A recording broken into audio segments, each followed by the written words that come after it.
In this video, I'm going to teach you how to use Google Maps on Amazon Flex. It's a very easy process, so make sure to follow along. Amazon Flex can be used in conjunction with any other Maps application that you have, including Google Maps, Apple Maps, and even Waze. So to do this, open Amazon Flex, and what you have to do is instead of choosing Start Travel, choose the icon besides it, so this tiny box with a diagonal arrow.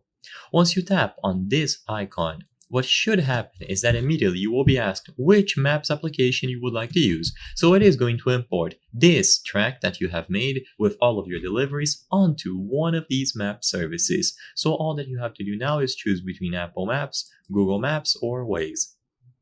If this doesn't happen immediately and this icon brings you into the settings, just make sure that you give the necessary permissions for Amazon Flex, and then when you go back, so you press the back icon on your phone, it is going to display all of the options here.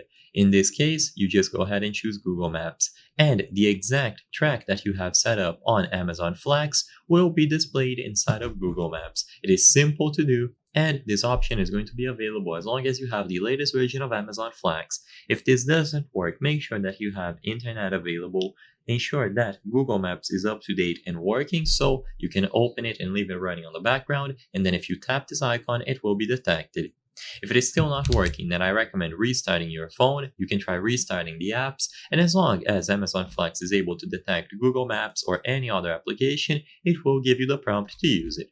So I hope I was able to help you on how to use Google Maps on Amazon Flex. If this video helped you, consider subscribing. As you can see, 83% of the people watching our videos are not subscribed. So if you subscribe, you can help us from the channel achieve higher quality solutions and videos for you. Thank you for watching, and I'll see you on the next video.